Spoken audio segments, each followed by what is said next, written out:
Alright, I think everybody here knows who Juke is. She owned JToH for 6 years, the very game that has influenced and impacted millions of people in Roblox. While she isn't running the game anymore, she still has all of her towers in the game, so why not make a video on them? Today, I will be reviewing and ranking all of Juke's towers from worst to best. And just so you know, this is my opinion again, so please don't kill me. Now, I will only be including her solo towers, so unfortunately no co-had. She has made a few iconic towers with seal like Tower of Killjoys and Thanos Tower, but I won't be ranking those as I wouldn't want to put Seal Azulski gameplay in her ballpark. With that said, sit back, prepare your keyboards as you rant about my mental opinions, and enjoy! To kick things off, let's start with her worst solo tower. I personally think my least favorite is Steeple of Fading Memories. I remember I used to think Steeple of Pursuit was my least favorite in a Forgotten Ridge video, but my dumbass really only picked Steeple of Fading Memories because it had nets. But my god, this tower is kind of disgusting.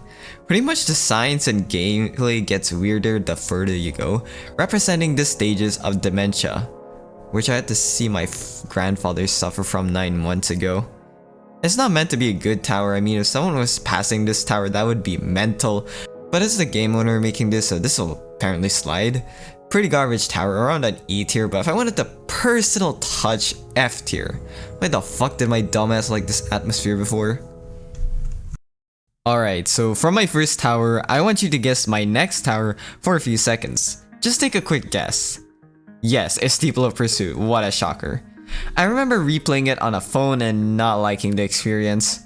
Probably the biggest downfall is that some of the gameplay is just kind of annoying to play, like this conveyor before. You also have to adjust to the speed, which makes it kinda tedious. I mean, once again, it's not meant to be a good tower, just like everything in Forgotten Ridge. I'll be honest and say it's not as bad as I remember, but would probably rank this a D tier or E tier for newer players because this is a frustrating medium. Next to SOP is the very iconic beginner tower, which is none other than Toast, or Tower of Annoyingly Simple Trials. This is basically the tutorial tower of the game, showing off some mechanics and showing some of how the game works.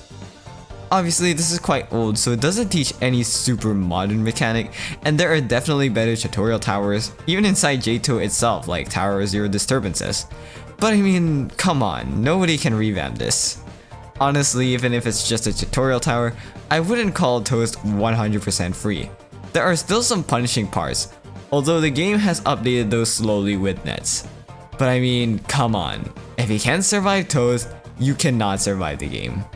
There's nothing like super wrong about it, but as a tutorial tower, it's probably only gonna get a C tier in terms of quality, but I mean, come on, it's a tutorial tower. As a whole, I think I would bump it to B tier just because I mean there's so much skips, which does make it very fun to replay from time to time if you enjoy speedrunning. And I'm not really comparing this tower to super modern towers. I mean, look at Steeple of Pursuit. So far, we've looked at classic, not really meant to be good towers, but let's start looking at an actually good tower, which unfortunately she only made 3 of, but they're definitely gonna be more interesting now. Welcome to the third best tower. Wow, that didn't take long to reach, but here we have Tower of Yearning Success, or ToH. This is, to me and for some of you, a hit or miss tower. On the plus side, it's really dang creative and has a lot of fun and interesting parts. There's an example over here where there's a platform that teleports you to different parts of the tower. This paintball gun session thingy, or just the routing in general, is really creative. However, these mechanics have a cost of being fairly hard to sight read, or maybe I'm just dumb because I get really lost in this tower. I also found it pretty frustrating to fail the first time I beat it, and considering I beat it like 2 years ago, the fact that I remember how frustrating it was is kind of a concern, especially as a guy who already had Intensis down by then. Either way, I'd say looking back at this now, the pros outweigh the cons, and by no means is this a bad tower. Maybe it's just not a perfect tower, but hey, if you like or dislike this, I wouldn't be surprised. Either way, the next tower, while less creative, is obviously a lot more iconic and a bit more enjoyable in my opinion, so it's time to reveal the second best Juke tower. Well of course, second best has got to be Citadel of laptop splitting. Honestly, when I first played this, I thought this was just another Ring 1 tower, but longer. But my goodness, it felt like more than that. Easily the best part of the tower is the experience you get playing this. It really feels like the boss of Ring 1. Going through the many sections of the tower, from an outside to a dropper and to a dark section, and the nerves you feel when you first beat this is really one of my favorite classic towers. It may not compare in some parts to modern towers, and there are some flaws with the gameplay, but it's not going to take away from the tower.